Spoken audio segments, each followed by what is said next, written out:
how do I plug in the physical foundation to complement those skills and also to work on the weaknesses? Well, there's a hierarchy to that. And literally all physical starts with movement quality.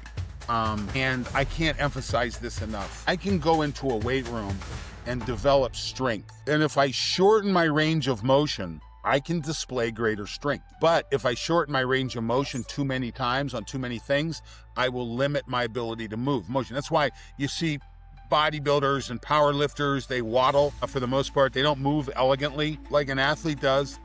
There was an interesting piece in that document that you've created, and as I was reading it, I was like, so true, yet it's so basic. You mentioned how no matter what athletic path you're on or whatever your sport is, there are a few things that you want to be able to do. It's like squat down and squat and then stand back up without using your hands, crawl. And there was one more thing. Can you elaborate on that a little bit? Because I think it is so important for all of us who are not even athletes, just getting up, standing on one leg. These are such easy assessments to understanding where your health and vitality is and your musculature. But even as an athlete, it is so, I think, maybe even underestimated. Absolutely, it's underestimated. And the self-aware athlete takes time to say, okay, where are my weaknesses? Because time invested in the weakness is where you really move the needle. The other thing that I see is I see people throwing shit at the wall, calling it recovery. And listen, recovery is not a thing until you're measuring it, period.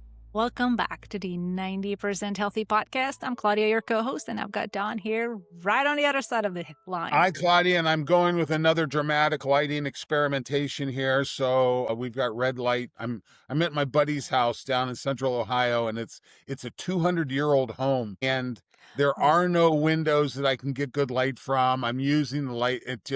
I got to start traveling with my ring light, I guess. I totally feel you. I mean, my lighting is not bad because I'm in a room that has a billion windows, but I'm staying at my brother's right now, and he's got cleaners You look good over. in shitty So light, it's really and I loud. can have the best light in the world, and you just can't put lipstick on a pig. Okay, it's just the way it works. So we're gonna be okay. We're gonna blow dry your hair next time. As my mom used to say, I've got a face for radio, so we'll just go ahead and keep that rolling. That is so funny. So, man, family, they get to poke you at the right places. Okay, this week I wanted to almost like want to bring you on because you've developed this really, really interesting model that I think our listeners will want to know, especially if they are in athletics or have a child or a family member who is training to be an athlete. Because this is very interesting. A lot of the things we're going to talk about this concept of a complete athlete. Because if you think you've got the skills, that's not enough. If you think you've got the physiology on and of itself, it isn't enough. So I want to go into what does it take to become a complete athlete, and how did it come about for you to bring this to existence? This is a project I've worked on for nearly 30 years, and I'll tell you where it started. I had just finished grad school. I was within about 5 years of finishing grad school. And one of the projects I was working on back then was measuring body fat in wrestlers and helping them choose the right weight class. I've actually got a couple papers in the literature on this. And I was out working with a school, and the coach said to me, he said, "Hey, I want to do more. I want these kids to think about more than just wrestling and weightlifting. I want them to think about a complete athlete." And he says, "Do you have anything on that?" And I started thinking about it, and that's where the triangle came from. So it's called the athletic performance triangle. There's 3 sides to a triangle. There's a psychology, there's physiology, and there's skills. Well, this has evolved. It's been a really cool scaffolding to use as a framework to develop. Well, this year, I actually published a document called The Complete Athlete, The Guide to Peak Performance. It's built on the Athlete Performance Triangle, and we've got some other programs. I've created an app so that a school or an athlete can go through this app and do a self-assessment. Because at the end of the day, Klaudia, I want to help develop the self-aware athlete. The athlete, there's no bigger turmoil that comes in a family relationship than when you have a dad telling a kid what they need to do. The Uh-huh. young 13, 14, 15, 16, 17-year-old boy, there's just a time when they're like, Dad, shut up. And you know what? I had this situation with my daughter. There was a point in time when I was trying to coach her a little bit. She just said, Dad, shut up. And I said, and that's okay. Backed off, but then continued to just support. And you want the athlete to be asking you questions rather than you telling them what to do. So that's what the complete athlete's about. The guide to peak performance, and it's built on this triangle, and it's something I've been working on for 30 years. So this triangle includes the synergy between physiology, psychology, and skill. Mm-hmm. So the two sides of the triangle make perfect sense for me, physiology and psychology, because a lot of people like, oh, you've got to have the grit and you've got to have the body. Mm-hmm. Now, where does this skill come in? Tell me a little bit more about Well, that. ultimately, okay, before we go down that, what I want to talk about too is that this isn't just for athletes. This is for Mm. anyone who's trying to develop peak performance, because skill falls into a lot of things. But in the athletic model, you have individual skills. How well do I hit a baseball? How well do I sprint? How well can I catch a football? How well, these individual skills. How well do I shoot a takedown? And for a wrestler, this is a really big deal. Wrestlers are notorious for the amount of work we put into individual skill development. We do a lot of drilling. Most of our practice life is drilling, practical skills, basic skills. Okay. So there's individual skills. But then you also have team skills. How well do I communicate with my team? How well do we move from place to place? Are we aligned? Do I have the necessary tools to communicate, understand a shift that's taking place offensively, defensively, things like that? So those are team skills. And then you have what I call life skills. When I work with college athletes, you can't ignore the fact that most college athletes come to school and most of them have never cooked a meal for themselves. So That is so true. the idea that you're going to tell them about proteins, carbs, and fats and micronutrients, macronutrients is laughable. The question is, do they have the capability? First of all, I think college nutrition programs should be built around touring the commons and where they get food and helping them understand how to choose. Okay. It's not proteins, fats, and carbohydrates. It's how do I choose the right foods? Then I personally, if I were a coach, I would not let an athlete move into an apartment until they've demonstrated the ability to create a menu of meals, to go to the store and shop for them and come home and prepare them. You wouldn't be allowed to live in environment. Otherwise, you have a kitchen table full of pizza boxes and wing containers. That is so And true. this is I the can smell. attest to that. And at the That's end, and exactly how then my college days went. is charged. But then the other part of this is academic skills. You can be physically gifted, you can have great skills, you can be psychologically impenetrable, but if you can't pass your introductory science class, you're ineligible and you don't get to perform. So are you Mm. putting, and I used to tell my kids when I was working with my athletes, I said, listen, here's my pro tip on this. If you'll just show up for class every day, there's a really good chance you'll get a C in that class if you just show up. If you'll show Yeah. up for class and have just taken an extra hour the day before and read the material for that day, you've got a really good shot at a B. If you'll show up for class, have read the You, material, and engage with the professor, and I need, listen, that this is learned. Okay. This is very much learned. Okay. This is a survival skill for that. So it's these skills that have to be in place. And this is where the concept of the zero factor comes into play. The zero factor, what it is that if what you is the took, zero factor? so if you took, let's say you went and self-scored you on the physical side of the triangle, there's four elements. There's what we call movement, strength, cardiovascular, and resiliency. So there's four elements on the physical side of the triangle. On the mental side of the triangle, there's three elements: resiliency and grit, flow and focus, and emotional IQ, or we also call this competitive thought management. When I'm under pressure, do I have the skill set, to psychologically not to get distracted? Or sometimes I want to distract other people, talking crap and things like that. I was never very good at that, so I didn't do it. So there's three over there, and then we go across the bottom of the triangle, and there's four elements there. There's team skills, life skills that break into nutritional and academic survival and individual skills. So there's 11 elements on that. Okay. If you take those, and you score yourself 1 to 10 or 0 to 10, um, on these. Well, if you let's make it 10, let's make it 10 elements. Let's combine one of them. Let's combine two of the life skills, and we do that. So if we combine those, we have 10 elements. 10 to the 10th is a billion. Okay. Or is it 10 billion? Anyway, it's a lot. Well, if you take any one of those factors and put in a 0, you don't have the entire score goes to 0. Okay, this is the 0 factor. As a self-aware athlete, this and oh, by the way, if I have, let me see, 9 to the 10th, I think that's a billion. I think 9 to the 10th is a billion. And I have a 1 in one of my elements. Well, if I move that 1 to a 2, I double my output.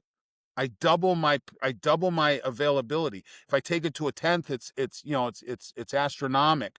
So Yeah. this is why it's so important for this self-aware athlete to always be in a position where they're self-evaluating themselves in all of these areas, not getting cup in, but those are probably okay.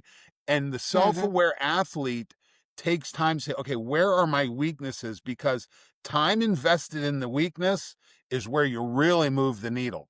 You got to invest time in the strength, but time invested in the weakness, man, you really move the needle based on the 0 factor. And it's interesting that you mentioned that there are so many aspects to focus on. What have you seen in your training these athletes that is the missing link most frequently when it comes to Um, either skills or physiology? Well, that's why I mention awareness. The most of the Mm. time when I work with an elite athlete, there's some element of awareness. They're just not aware of something. My Olympic gold medalist, Kyle Snyder, that I worked with, we had an awareness issue with him. We had an awareness issue with him as to resiliency and what was going on with his HRV, and we had to teach him some Interesting. things. We introduced heart math, did some work with him, had an amazing response to it. And everyone's different, Claudia. Um, no matter who I'm working with, I have to go through this assessment to help them figure out, because it's not about what I know, it's about what they know. I can be a great coach, but I'm never going to make a better athlete.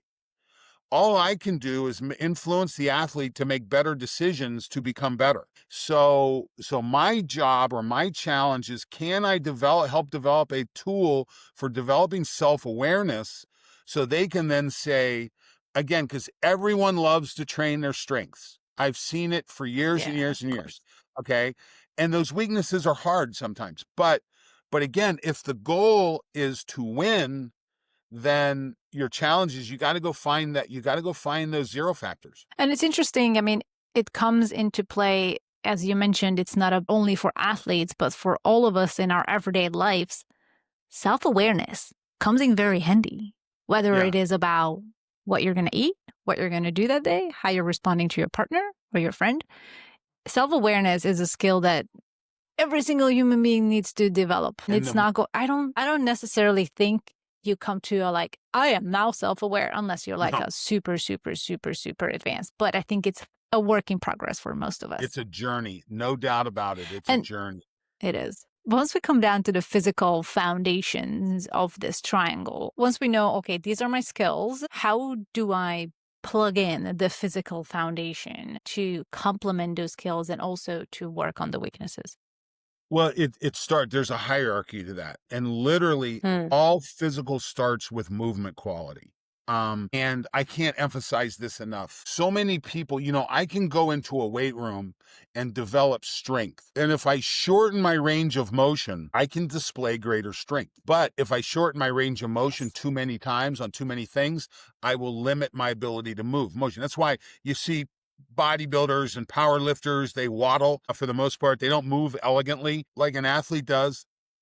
And this is an ongoing battle. Movement is affected with micro injuries, with macro injuries. There's always something affecting us. We've tweaked it, we've pushed it. And if we don't get that movement reestablished, the other work of adding strength, energy, or resilience, you're adding strength and endurance to poor movement quality, which will not translate to improved performance. You've got to get movement fixed first. There was an interesting piece in that document that you've created, and as I was reading it, I was like, so true, yet it's so basic. You mentioned how no matter what athletic path you're on or whatever your sport is, there are a few things that you want to be able to do. It's like squat down and squat and then Mhm. stand back up without using your hands, crawl.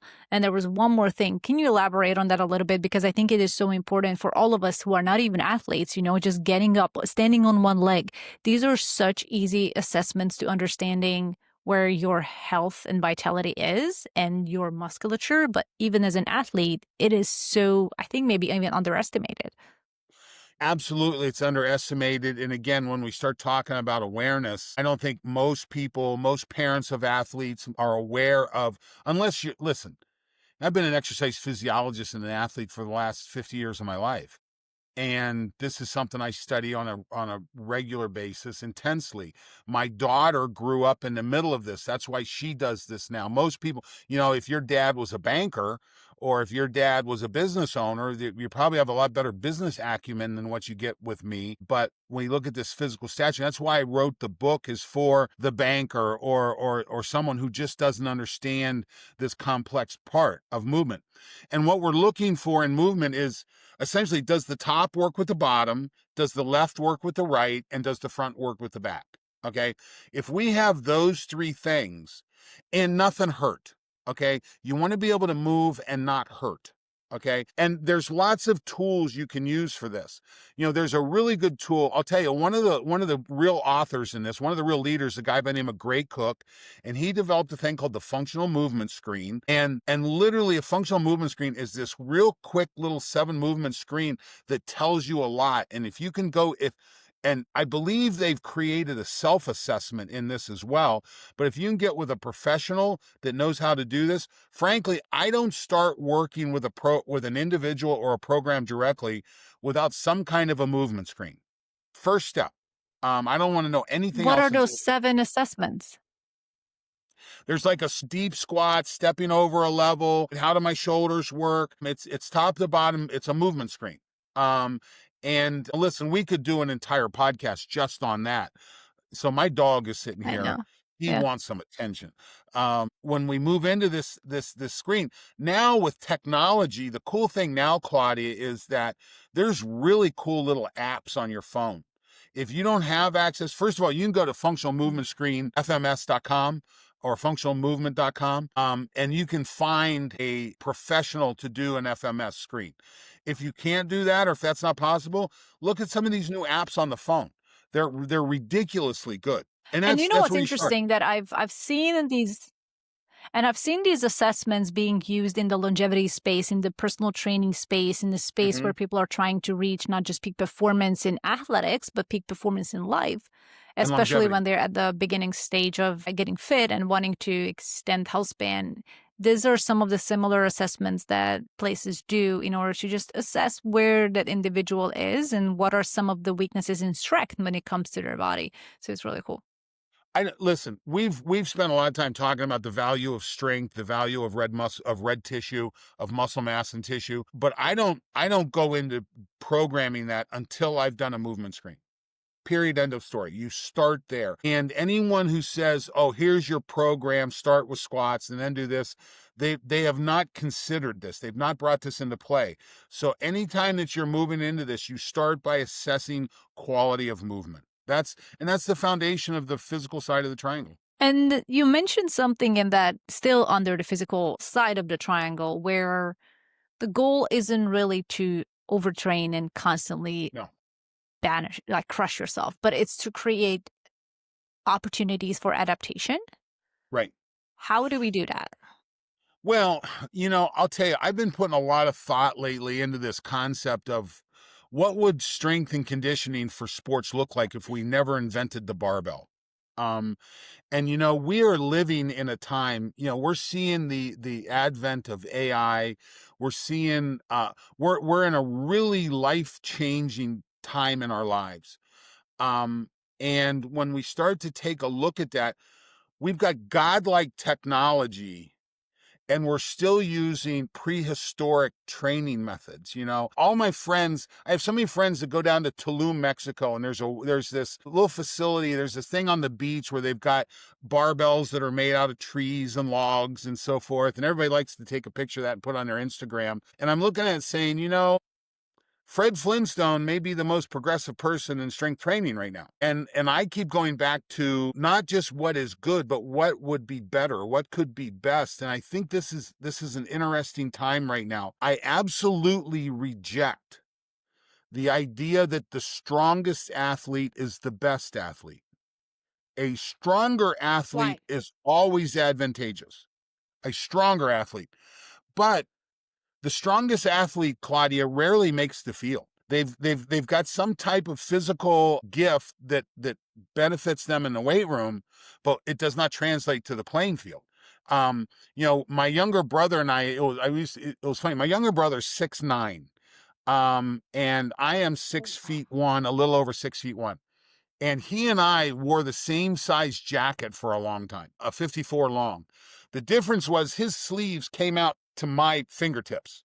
Okay. Now, he was an offensive tackle at Ohio State and then played in the NFL for a little bit. And if he had arms the length of mine, he would have never played at Ohio State. He would have been a D2 player.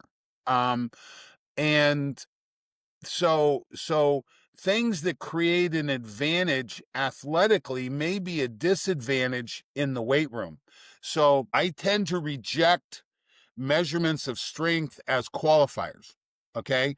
I think a Mm. stronger athlete is always advantageous, but I think there's a point of diminishing returns that comes relatively early. And again, a lot of times the self-aware or the non-self-aware athlete isn't paying attention to the other 8 elements on the triangle. If you're paying attention to the other 8 elements of the triangle, you now run into a time crunch.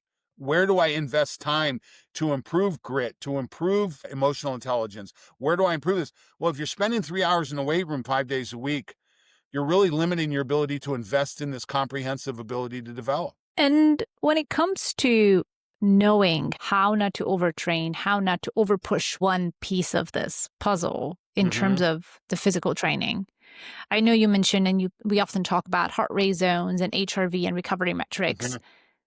Where do those fall into the picture in terms of defining training efficiency? Well, that's that next step on the physical side. So we started with movement, we went to strength. Now we're working our way up into energy systems. Mm. So again, there's a sense of efficiency that can come into play. And there's also a sense of feedback. I've got the genetics for picking up heavy stuff. I do not have the genetics for running a long distance and enjoying it. I like riding my bike long distance. I do not like running long distances. Um, Ditto. and it was always a struggle. Listen, I could gut out the 5 mile run that we had for the wrestling team, but I didn't like it. Now, it wasn't until I quit wrestling and I started to do other sports, particularly cycling, and developed a more robust cardiovascular system that all of a sudden I'm doing 10K runs and things like that fairly enjoyably. But I also didn't have my wrestling. I didn't have my wrestling workload on me. Mm. It was, that's all I Yeah. had. I was working and that was my workout. So this was the fun part. So this changes over time, but what you learn with energy systems is that if you'll use a heart rate monitor, you'll waste a lot less time. And if you build a program around the feedback from a heart rate monitor, and we're talking about something that you buy for $80. It's a transmitter that goes on your chest, talks to your phone, the software is free, and it's life-changing in its ability to modify what you're doing. And this is about metabolic economics. We've talked about this on the podcast before. It's about where do I get the most return from my investment metabolically. So, as we work our way through this heart rate monitor, Klaudia, I don't know how you train without a heart rate monitor. I just don't know how you do it. And whenever I'm Well, doing something, you don't want to be specific. Yeah. pardon? Yeah. I mean, some people like train for Some people like train for the sake of training, check the box. I trained. Yeah, Then they don't use. But if you are serious about really understanding your load is not the right term when it comes to this, but your effort it is the and term, your yeah. yeah. Okay. And if you So have a when you're trying goal to understand and yeah. if Yes. you have a goal, Then it's you about wanna getting look to the at that. goal. What's it take to get to the goal? That's the economics. Where do I invest to get to the goal? And so energy systems are complex yet simple. We're going to be doing a podcast on this on a high level metabolics. I just got notification, by the way, you don't know this yet, but I just got Mm. notification yesterday that one of the top people, one of the people I absolutely respect in the space is going to come on the podcast. So Nice. we keep looking forward to that. And we'll talk about this economics. We're going to talk about what are the indicators? Is it heart rate? Is it lactate? What's going on with these things? So there's ways to move that up. But at a simple level, if you're a high school freshman wrestler and you want to go run more effectively and know that what you're doing, put a heart rate monitor on so that you're out there running in zone 3. I'll tell you a funny story. I had a client years ago when I had Lemonade, my studio, and she was an elite high school gymnast, college gymnast, but now she's a mom. Living in this little town, and it's tough on moms sometimes, particularly, I consider, there's what I call jungle people and desert people. Desert people love to go out in these long ventures. They carry their water. They can see forever. That's the marathoner. But then Mm. you have jungle people that move in 3 axes. They don't need their water because you have access to it in the jungle. But you've got to be able to move. And yes, you're a classic jungle person. Well, Yes. it's hard for you to go decide, oh, I'm going to go train for a marathon or a triathlon, because that's a jungle person doing desert person work. Well, and when Colleen was doing this, she'd never used a heart rate monitor before, and she goes out on her first run and she comes in and she's like zone 4 or 5. And I said, Colleen, I want you in zone 3. And she says, if I'm in zone 3, I have to walk. And I said, then walk. Okay. This was the realization. And she went from about a 3 hour half marathoner to a sub 2 hour half marathoner just by building What? base. Yeah, just by building That base. is powerful. Yeah, That's so interesting. that's the power of efficiency, of getting it and following the plan and having feedback. She ran zone 4, zone 5, because that's where jungle people feel it. Okay. Mhm. And we evaluate the quality of our workouts on feel. Unfortunately, we're feeling acid, we're feeling lactate, which is stimulating cortisol, which is slowing our repair. It's increased, so we want to do all our training to stay out of that place. It took her about a week of controlling her top. And then all of a sudden she could go out and do a full run and stay in zone 3. And like I said, we went to a sub out 2 hour half marathon, and it was pretty cool. So that's energy systems. That's what's on top of. So we start movement, strength, energy systems. And then comes resilience, which is a very organic and natural transition from energy systems and your ability to recover and keep pushing forward as you adapt. Yes. How do you quantify that resilience? You measure it. And this is where, listen, anybody who listens to our podcast knows that HRV is a big tool for us. That's HRV. Yeah. That's where HRV comes into play. It's measuring the resources that you have to be able to do this work. And again, based on my experience, I'm not sure. I know I'm well. Let me take that back. I was getting ready to say, I don't know, I'd recommend it to a high school athlete. I have an athlete that I'm working with right now that's on the Canadian national canoe team. She's a high school age athlete, but very elite goals. We're following Mhm. HRV with her. Um, and I'm not following it. I taught her how to use it, how to follow it. She is the self-aware athlete. And oh, by the way, the numbers I'm seeing come back to me are appropriate. So she's not burying herself. And resilience and measuring resilience is about preventing that burnout. It's if something comes into your life, you know, it's not out of the question. You're a college kid, you're on your own for the first time. You may be a phenomenal athlete at your high school, but all of a sudden you're pretty average on your team because everybody else on the team was a phenomenal athlete at their school too. And now you're kind of average. And then you throw in, maybe I don't have my meals worked out yet. And oh, by the way, I'm probably not sleeping well. And then you throw in a relationship problem. Or kid moves to school and their parents get divorced. This happens a lot. Um, Yeah. and The emotional so, barrier. oh, there's something emotional. Well, that's stress, and that's going to show up in the resiliency measure. And if a coach is not paying attention to this, they're leaving money on the table. Okay? And if this kid who breaks up with their girlfriend or boyfriend, that have their parents are struggling, they don't have their meals worked out, they may be drinking a little too much as they move into this space, all of a sudden this environment, you're going to see that in resiliency. That's the bottom of it. It's But like your allostatic load. It's like that bucket of stress is just filling, filling, filling, filling, yep. filling, and then all of a sudden it'll Yeah, yeah, overflow. yeah. Well, I guess I'll use a little different analogy. I think of the button as my resiliency, the bucket as my resiliency. Okay. And I want Mhm. that as Yeah. full as I can get it. And I normally just have one hole in the bucket for training. But all of a sudden, when I have a hole in the bucket for training and family and social and so forth, the bucket starts to empty. So you've got to patch the holes, but you also have to work on filling the bucket. And this is where mindset, this is where breathing comes into play. This is where the work that we do with heart math comes into play. These are all the tools. These are all tools for filling your bucket with resiliency. And that's the fourth measure on the physical side of the triangle. And that's what we often talk about on this 90% Healthy podcast, where we are building up your resilience with these 1% shifts, with these small changes in your Yep. behavior and lifestyle in order to get you to a point where you cannot feel like you're constantly trying to go by the rules and you always have to do the right thing. Otherwise, your body will just crumble because you're so fragile. So it's that paradox between being fragile and being resilient. You want to build up resiliency and then drop that fragility as much as possible. Yeah, I'll tell you, I'll tell you, going back to this concept that we started talking about earlier, what does string training look like if there was never a barbell? Mhm. Which brings up how much force is necessary to get the physiological adaptation to those forces in order to prevent injury. At the end of the day, the number one goal of strength training is prevent injury.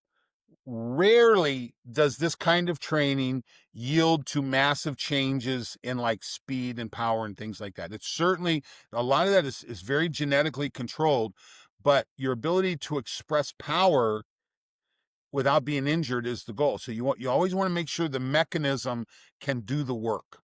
Okay. Back when I was wrestling, I was training with Westside Barbell. I was doing I was squatting 840 for a double. That was my best set at one point in time. I benched 480 the next day for a double. Um, so nearly a 900-pound squat, nearly a 500-pound bench. I was really strong.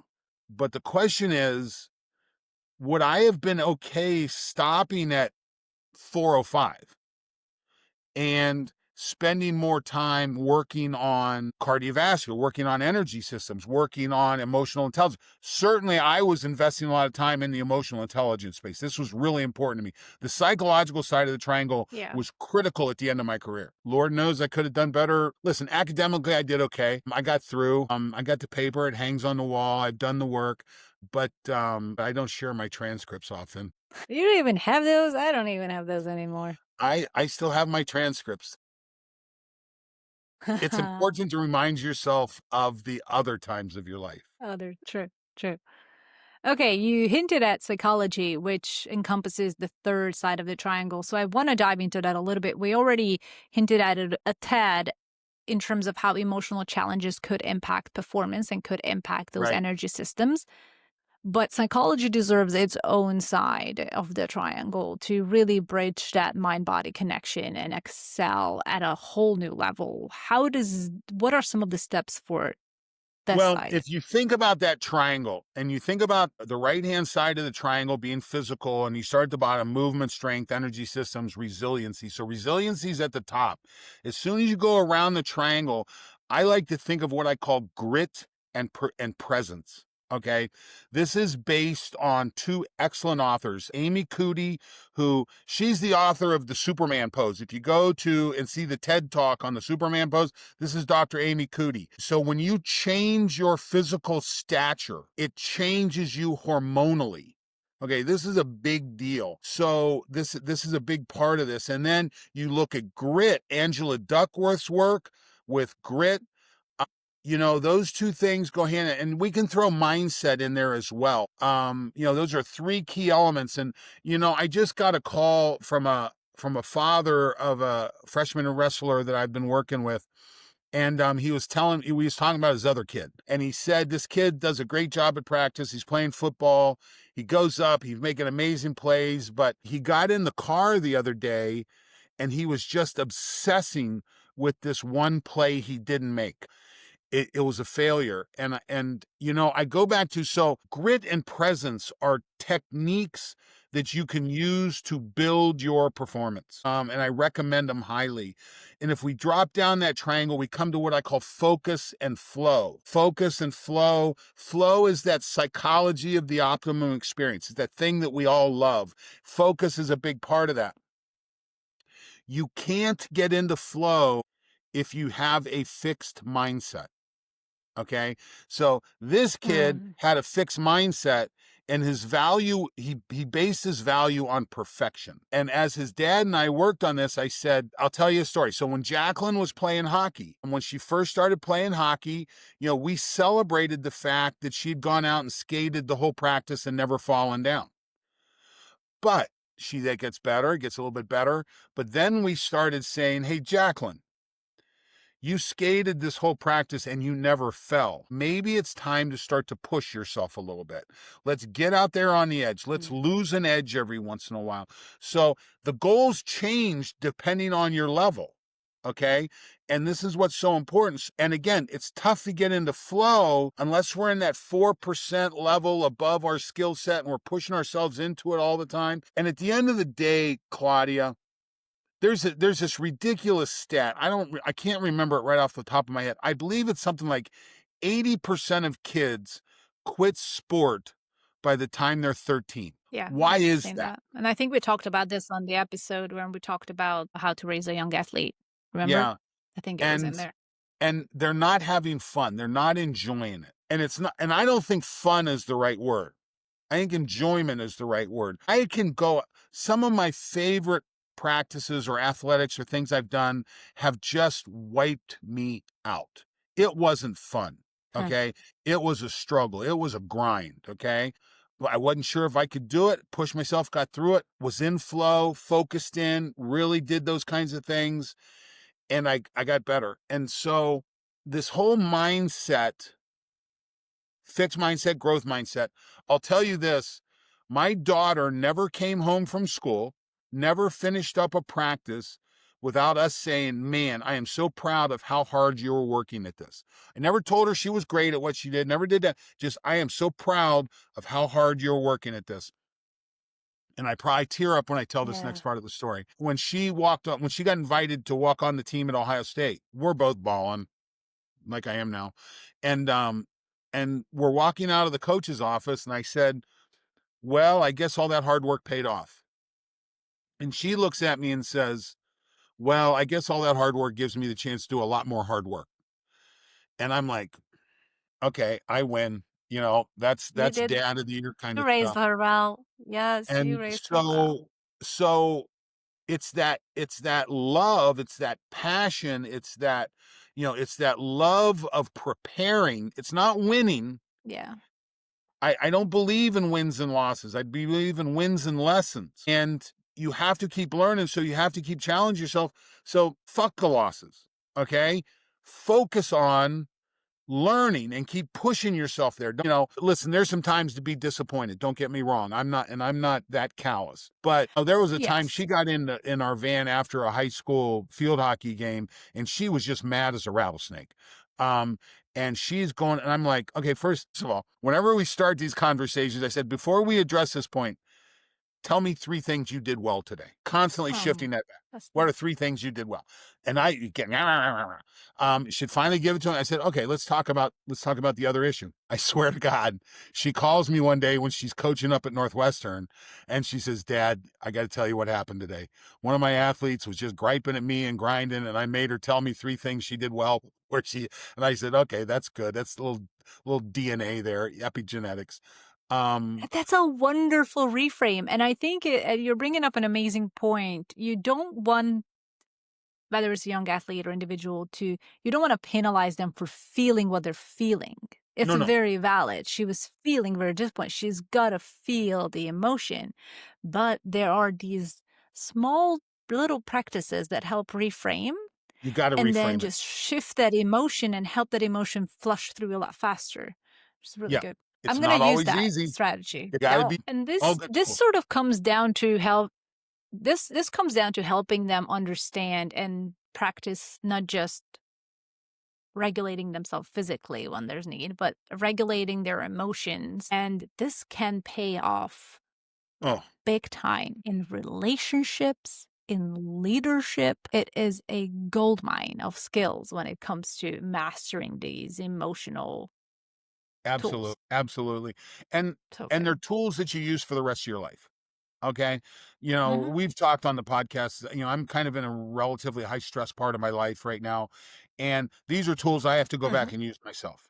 Um, that and and and if I didn't have it, who knows, it would probably be a lot worse. So, it's all good stuff. And like I said, I can't emphasize enough the role of presence, the role of mindset, and the role of grit.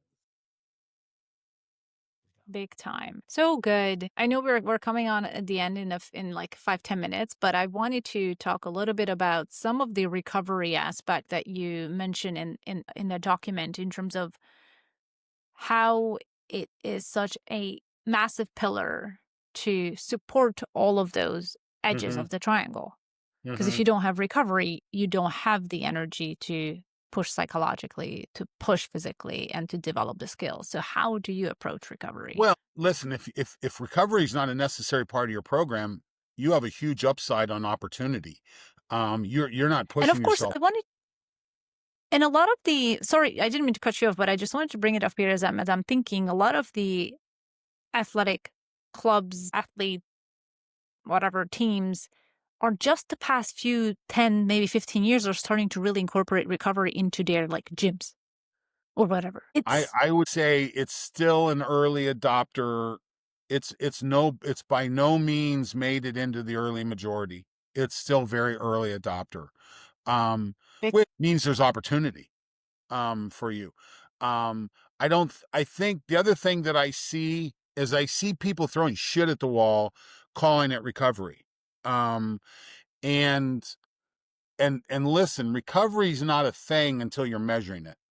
Um Period.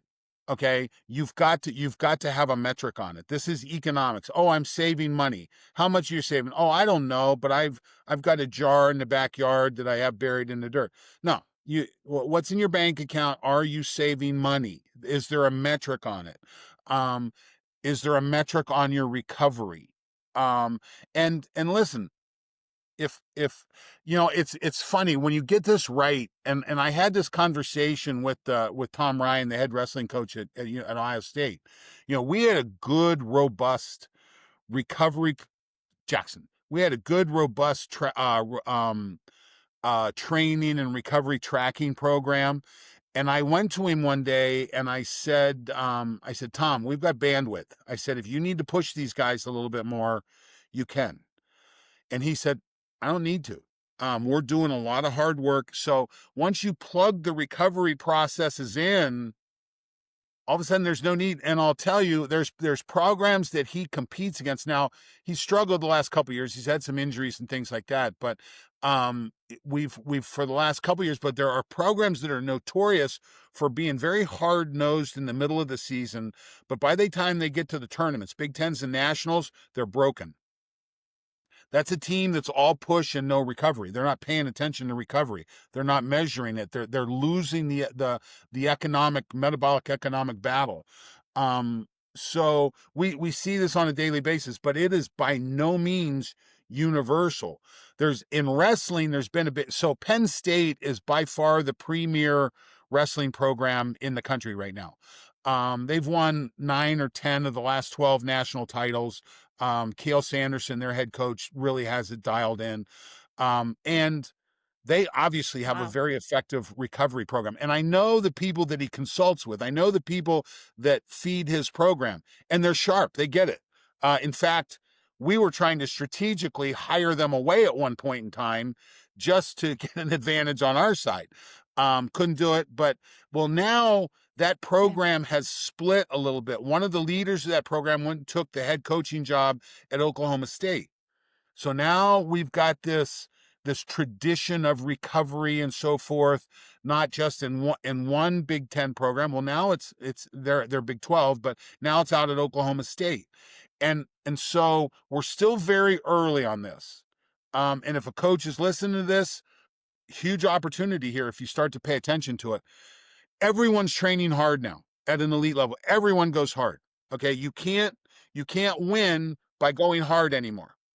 You've got to learn to recover too. That's the determining factor right now. Especially that there are a lot of AI incorporated into assessing performance and improving upon any type of challenge or weakness that may have been spotted in the performance of that specific individual. So I just want to see more money being poured into helping that individual Oh, recover better so they can perform better. I think this, and if someone's listening to this and they want to explore this, I think the role of AI, in I don't know, 2 podcasts ago, we talked about using ketone esters and what I saw in my own HRV data, but I was not comfortable attributing it all. Listen, ketone esters were very powerful. They gave me about 40 points. But I went back and I looked at, okay, where am I really getting my trajectory from? And I had to go back by hand and find that back in May 8th is where really started to see the trend up.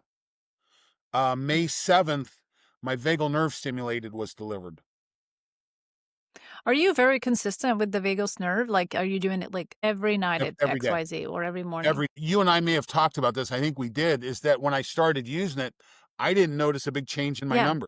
Okay. Yeah, I Well, we're remember now that. 6 Yeah. months out. I've seen this major change and I had to go back and figure out what's going on. Well, and again, the vagus nerve stimulator is about improving the continuity of the communication along the vagal nerve. Then all the behaviors get a chance to work better. So, Uh-huh. so yeah, well, I've had a fairly standard red light therapy, sauna therapy, exercise, so forth. And then you start to throw, and then so we throw in the vagal nerve, and I've been doing it pretty religiously, every day. Uh, my wife's mood has been wonderful with it. It's been a really good tool there, and she even talks about it. And she does it, so I go ahead and do mine. But again, when I really go back and do the analysis on, okay, where did this trend start? Started there. Now, I don't have an AI tool that can pick that up yet, or I don't have the data in a place I can do it, but it will come that way someday. So some of the things that occur in your life and changes show up in your HRV so you can make you can track those changes and sort of circle, this is what I did, this is what happened, this may be the reason why I'm Mhm. seeing X. Now, at the beginning, we talked about those zeros. How the hell do you find out those zeros? It's just self assessment. Okay. Are you Hmm. aware of them, first of all? If How you do don't you have, become aware of them? how do I? Are you just assessing? Are you just journaling? Are you asking yourself questions like, how could I have done All of better? the above. So self reflection for me is very important. I'm constantly asking myself, what is that? What is that? I'm constantly doing that. So I think that's probably a skill, not just a survival, but a performance skill set of mine. Um, Yeah. I am not satisfied with the status quo. I Uh-huh. think there is always a better way, and I'm always looking for it. I was talking to someone about back when I was wrestling, And we had a strength and conditioning program, but it wasn't enough for me. I had to go do my own work. That's where I got to work with Louis and all these other groups and fell in love with this. Um, I wasn't content to stick with the status quo, and that I work with that today. um so I'm constantly Yeah. searching. I had a really good call before we started talking on this podcast. We're going to have another guest on talking about possible use of VR training, things like that. So I'm always looking for that next step, and this is a really interesting time with technology and AI and all the things that are coming on. We're now getting to the point where we can measure what was unmeasurable before. I hear coaches talk about what do they call it? Not the unmeasurable, something like that. Um, I'll think about the term here in a minute. I'm like, Einstein said, all that is good, just because you can measure it doesn't mean it's important. And all Mm. that is important may not be measurable. Well, I think it's our job to constantly look for, okay, is there a metric? Can we start to identify this? Can we start to bring this together? And I do think we can. Um, if it's important, we'll figure out a way to measure it and modify it. And that data can come in really, really handy. And even just knowing where you all are. I wanted to bring up that video that I think you sent me on Instagram where this woman, girl, I can't remember how old she was, but she was an athlete and she wanted to be an Olympian. So she wrote down every day for a year Oh, what are her manifestation. times, yes, that she wanted to achieve. Like she was really, really, really specific in what she wanted to achieve. She was journaling about it every day. And by the time it come to it really puts your brain into a space where you will start to bring about whatever you need in order to achieve what you're already visualizing. So, and she made it. She got those Journaling, results with exactly that numbers. journaling is the super hack. Okay. Mm. It's the tool. Um, I'll tell you, I have very few regrets in life. And to me, regret is a valueless emotion. So I have very few regrets in life. But one of the things that I regret is I had a journal of every workout I did every day for 2 years. Um, when I was wrestling, and we finished up wrestling. I went to nationals, came back from nationals, went to spring break down in Florida, lost my mind for 10 days, came back and said, okay, what am I going to do now? Um, and I decided I was done wrestling. Mm. Um, and I basically took my whole wrestling life and threw it in the dumpster. I think I only have a couple things left over. I made the break. Well, one of the things I threw away was that journal, and it's one of the only regrets I have. Um, but um, but yeah, journaling is the super hack. It's the super tool that you can really use to make a difference. And we talk about that in the complete athlete guide. It's That's the awesome. When I Any work with an athlete, it's the first thing I do. Do you journal? I don't read them. I don't talk about. I don't want to see them. I want you to journal. Okay. And if you do that, you'll get better. There's not a good, there's not a best. I want you to journal. So that has that's been one of the biggest hacks for me too. So I yeah, totally am 100% on board with that. yeah. Okay. What is it that we haven't talked about that you think people who are in athletics or just really peak performance as in and of itself, like what is it that they need to know beyond the triangle, the Oh, recovery, the journaling and the zeros? Like what are we missing that we haven't talked about yet that you know what? is I just don't know. even if it's just a hint? But Claudia, that's why we do the podcast. Um, Okay. there's new things emerging every day. The Aura Ring, the HRV I measured back in 2016, and the way we measure HRV today is very different. In just a decade, it's changed dramatically. I've got a feeling it's going to change even more dramatically in the next 5 years. Moore's law kicks in on this, and so so that's why we do the podcast, to try and keep you plugged in. Number one. Number two is that's why I did the website. That's why I have Train Recover Win. If you go to Train Recover Win, um, you can, if you want to learn about the complete athlete, you go up to products, come down. We have a team program. I have an individual program. We've got other things up there that you can take a look at, but you can also sign up. I don't have a solid newsletter yet.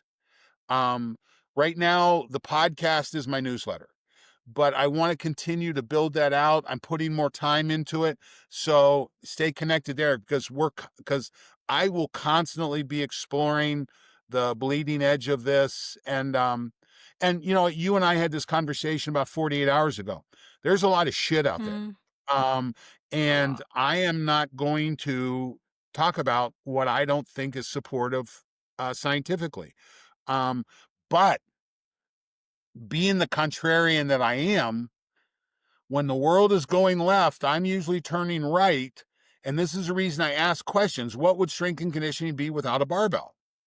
I think these Mm. are important questions. It's important to frame this. And there's some solid truths.